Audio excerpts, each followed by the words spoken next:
All right, so a tangent line, this is the video, it's an introduction to tangent lines. A tangent line is a line that touches a circle once. So just like this, you can see that the line comes in and it just kisses the circle and goes right on through. This would be considered a secant. You see how it hits 2 points, not a tangent. So it only hits 1 point. So what about with curves? And so if you look at this blue line, it's definitely not, because it's not coming in and kissing it. So at this point, there are multiple lines that go through the curve, but there's only one that comes in and just looks like it kisses it and moves on through. It's not puncturing the line. It's just not going through it. It just kisses it and moves on. And you're saying, oh, but it hits again over here. So the way we look at it is we only look at it at this area locally. And so it would look like this. Here's another curve, and yes, it is a secant, but if you look here, see how it hits it one little point and it kisses it right there? If we were to zoom in and look at it, you can see now that that is our tangent, how it looks like a circle and the line's coming in and just kissing it. So that is why the pink line is our tangent and not this one. You've got to think of it like a circle, like this curve is coming back around, and so that blue line would hit twice. Just like over here, if I were to put another line through here, like this, see, it hits 2 times. So the only way to just kiss the graph is to come in right along the tangent. So that would be our tangent, and that blue line would not be. Okay, so we're going to do a little discovery here of tangents. So we're going to start with the parabola, we're going to graph it, and we're going to create a tangent line.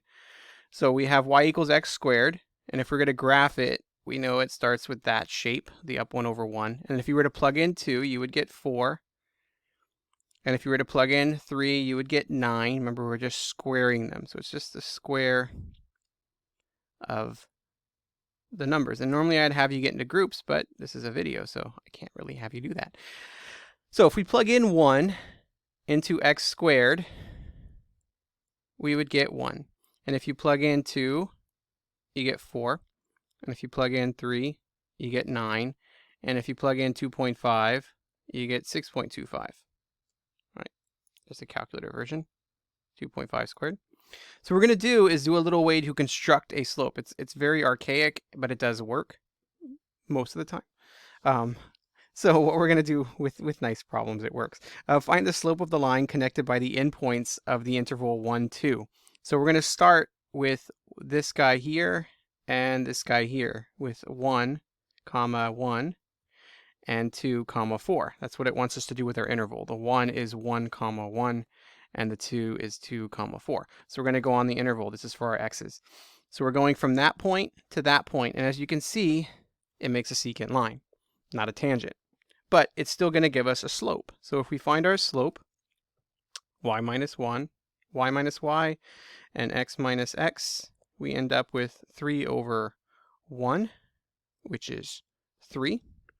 And then now what we're going to do is we're going to go to the next 2 points. So we're going to do the interval 2, 3. So we're going to go from 2, 4 to 3, 9.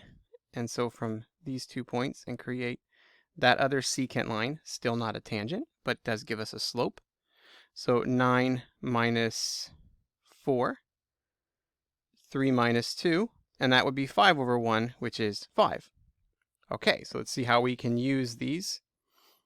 So there is a tangent line. So at 2, 4, we have a tangent line. You can see how it comes in, kisses our graph, continues on. And any other line, if I draw a line this way, you see it'll go through 2 points. So if I drew that line, hits twice, not a tangent. Okay, so now what is the slope of that line? And you can just do it by counting. We just pick another point. There's another point that's nice, or that one. But it's up 4 over 1. So our slope of our tangent is 4.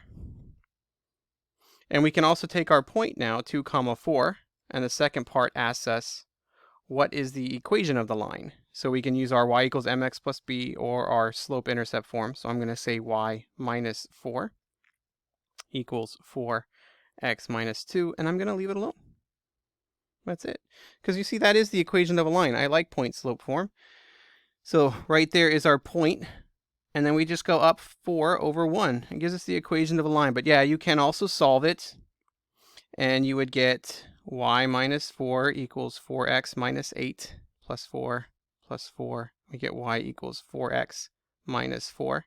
That's also the equation of our line. So that would mean we'd start at minus 4 and then up 4 over 1. Either one's fine. All right, you can also do standard form if you want as well. So that would be 4x minus y equals 4. All right, but here's the thing. We want the tangent line as well. So we're going to see a quick way to kind of estimate your slope. So if you take those two slopes, the one which was our green coming in, that was our first slope. That was a slope of 3. And the other one from the next point over, that was a slope of 5. And if we take the average of those, so 5 plus 3 over 2, what do we get? Look at that. It's not always exact.